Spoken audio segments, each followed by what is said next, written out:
have their block active from 100 milliseconds to 300 while dodging. However, it's only active in the direction of the dodge. So let's see what they say without this. Mm.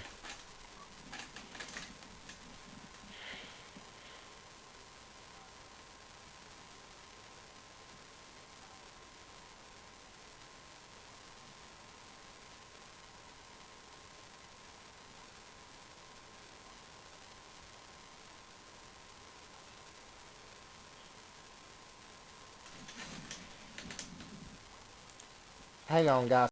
Sorry about that little cut. Had a technical difficulty.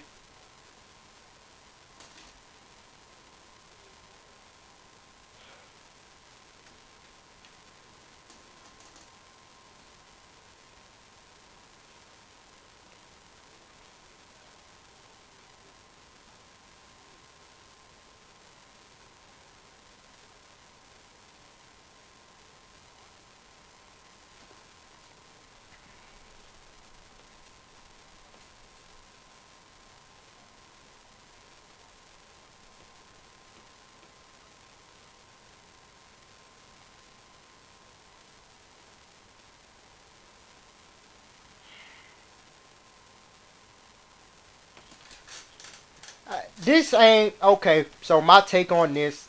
No, wait, hold on. Let me let JC finish.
Okay, so my take on that.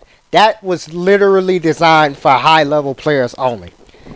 In my from my perspective, you should not be making changes based on only one ground level of gameplay. One very simple solution to that is like, oh, they throw bash and then somebody would throw undodgeable. Don't get double teamed. Don't run into a fight getting double teamed. If you are getting double teamed, get up out of there. The same way as you would in Marvel Rivals. There is no purpose or no reason as to why JC should come on here and be like, oh, we'll implement this type of change for you guys. Because we see that is pretty problemsome and troublesome. That's just a coordinated attack, if you ask me. That's just coordinated attack. That's no excuse to put it in no testing grounds for high level players only. What about for the normal players? And he said something like normal players would kind of ask him that, but my solution is you don't run into a fight without your teammates, period. Because if your teammates got your back, you wouldn't be dealing with that type of situation to begin with. Now, am I wrong or am I right? Comment down below. All right, let's look into the next change.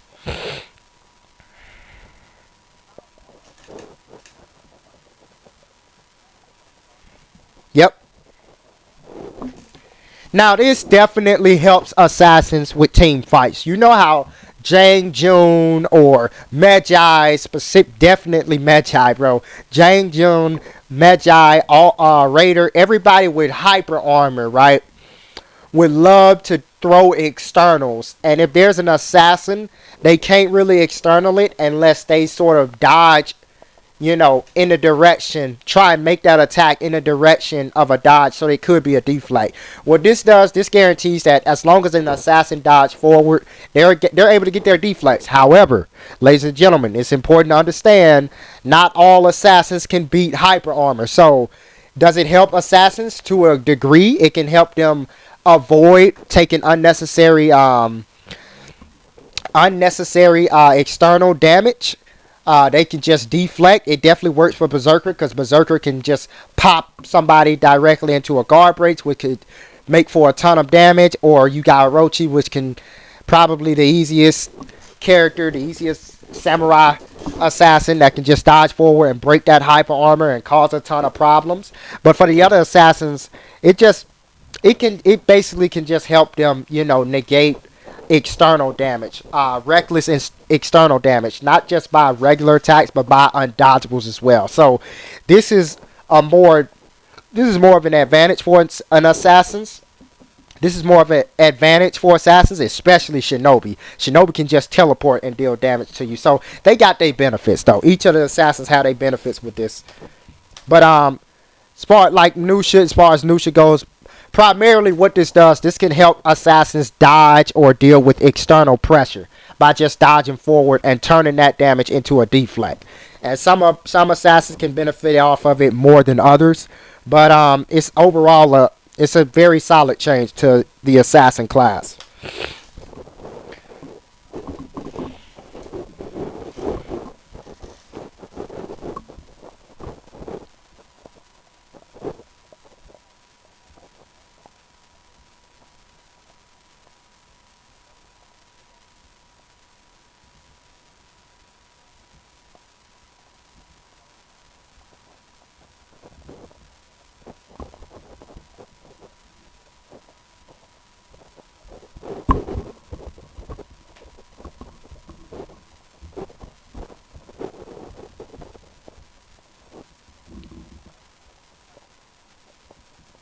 Yep. Yep. Yes. Being agile and just being slippery, that's the way of the assassin in this game.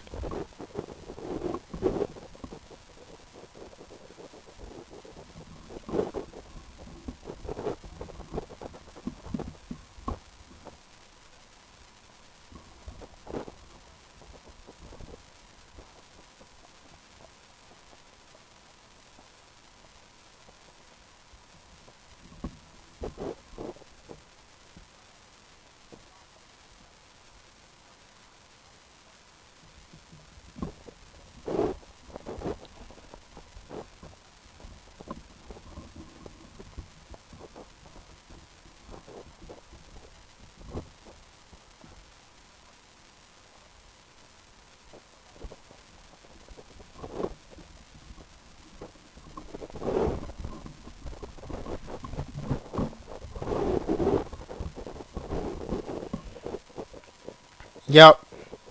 Yep. Yep. Mhm.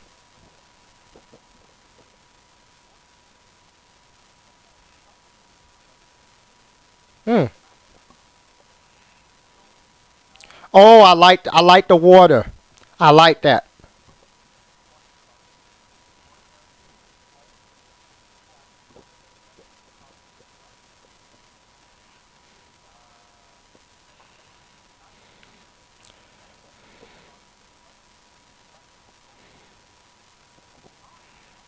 It definitely makes deflecting easier. I ain't even gonna lie to you.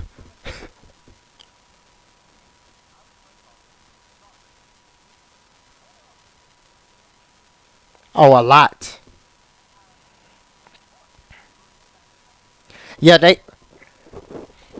Yep. Assassins ain't gotta worry about deflecting from the actual guard. They can just front dodge. But what this also does for the opponents, it gives the opponents an advantage to bait a it gives the opponents the advantage to bait an assassin into trying to deflect, in which case the opponent could guard break and both of them could get a heavy, in one. So it's rewarding both ways if you really think about it.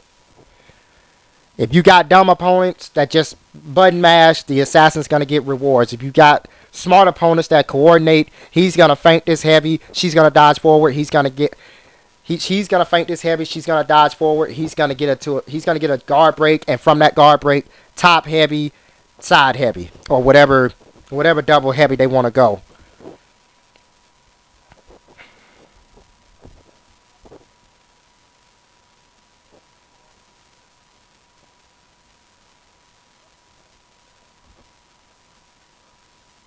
Yeah, you see, Orochi, he gon' oh my god. Orochi's gonna have such a blast with this testing grounds, man.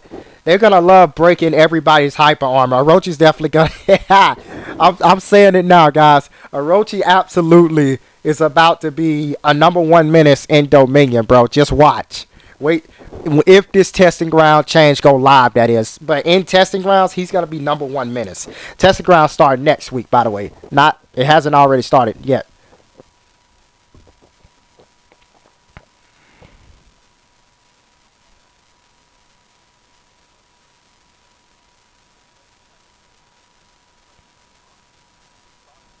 Forward.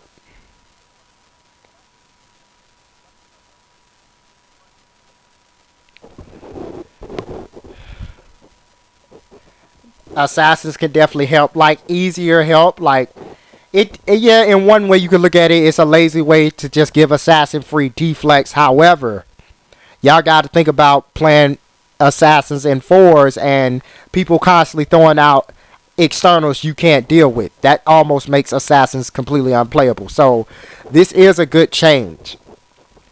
This is a good change. Like, if you don't know it now, you'll know it later. But this is ultimately a good change for the assassins. Makes them more viable. Yes, it's a lazy way of giving them free deflex. But honestly, bro, not too many assassins can do too many things with deflex. Especially this guy right here. Which I'm hoping receive buffs in this patch notes. I don't remember. But we gonna see. Yep. Yeah, group fight, man. It helps them better with group fights. That's the whole thing. So they're going to be a much more improved class overall in brawls. Especially in brawls, because people just button mash in fucking brawls. Nobody knows what they're really doing. Yeah, but if you're able to deal with externals in brawls, you can dominate.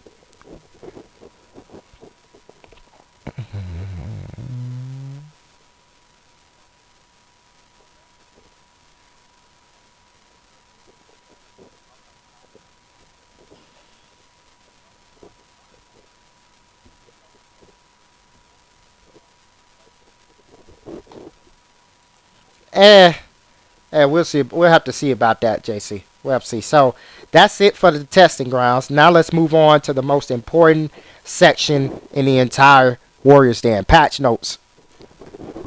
Patch notes, baby.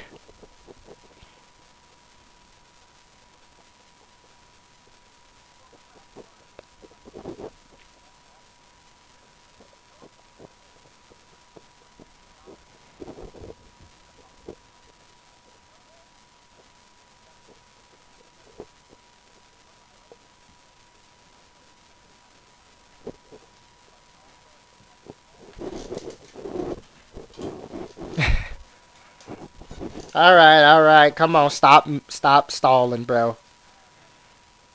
Ah. So here we go. Let's get right to it. Stamina improvements. Removed stamina drain and stamina pause from most attacks. However, the following attacks are not affected. Throws and Jang Jung's choke. Huh. A few days ago, not I think yesterday. Yesterday I saw a video John DeLiner made about how much this impacted the game, and he's right. In a way, to a certain degree, this does impact a lot of moves, especially Jormungandr. So Jormungandr just got nerfed a lot with this because his bashes does give him more health, but they do not deal damage of any kind. So in other words, you basically got a bash instead of just doing stamina damage. You got a bash to just give you a free light attack. So to open people up, it's gonna cost you a lot more stamina, and it's not gonna cost the opponent any stamina. So definitely, it's definitely gonna affect Black Prior. I'm not even gonna lie. Make his zone attack only usable when you want to ledge somebody, or put them on spikes or into some type of map hazard. Bashing does have its perks against full guard people in full guard stand. So it's not entirely as useless as people may think, but it definitely affects a lot of heroes to a certain degree. Oh, we got Hatun. We're just skipping ahead here. Hatun can now perform Frightful Kick after a successful deflect. So she can bash after deflect. Now, I haven't played her ton yet. I haven't even unlocked her, but I have seen her moveset. So I'm guessing the frightful kick is her neutral bash, or the kick that she does when she soft feints, like Armusha. Ultimate Authority, I don't know what that is, but it's got faster recovery from 600 down from 700. Restless Peace, don't know what that is, but it's got a faster recovery from 1600 down to from 1700. So I'm sure JC is sort of explaining the rules, but we're just saving time here. Pirate, Cavalier Dance, and Walk the Plank. The parry window is now 166 from 200. So essentially, after you parry, I think you get, after you heavy parry, I think you can land the forward dodge heavy attack, guaranteed to help Pirate with her flow better. Not bad. Shaolin. Sun Sweep. No longer chains on miss, and the miss recovery is a lot faster.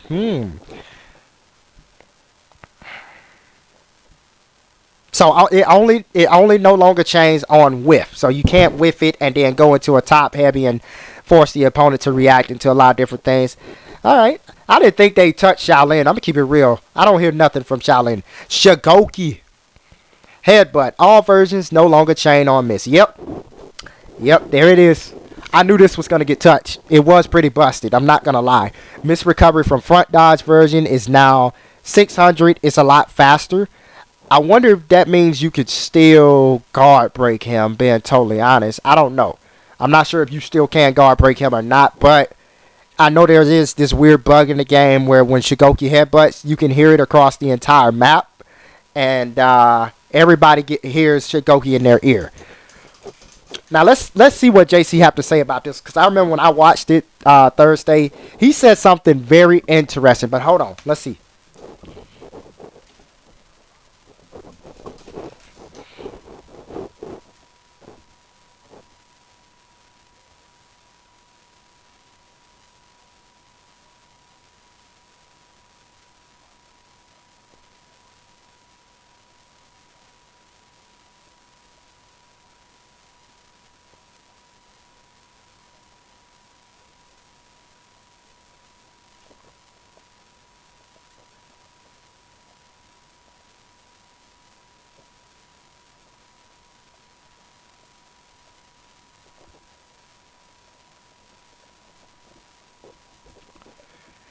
Yep.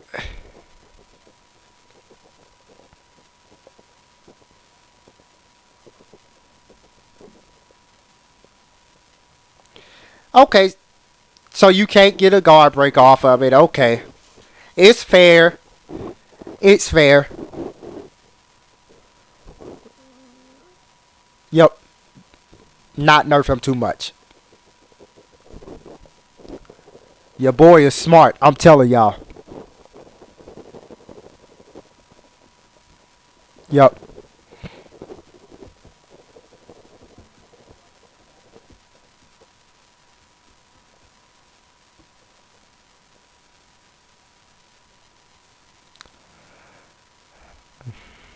Kyoshin. Oh my god. Thank you. Thank you. Thank you. Light finishers no longer undodgeable.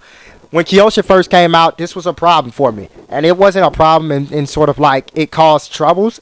I just didn't understand why he had light undodgeables and heavy undodgeable finishers. It never made any sense. Why does he have light undodgeables when he has heavy undodgeables on all sides? It made no sense. It was a very like, I want to say not useless, but it was an over calculation of Kyoshin's needs, I want to say. So yeah, and the damage is lowered from 16 to 14. I had no idea they did 16 damage. That's too much. All right, so Kyoshin overall nerf. Shama Mama. Improved weapon trajectories to better match weapon visuals. I don't really know what.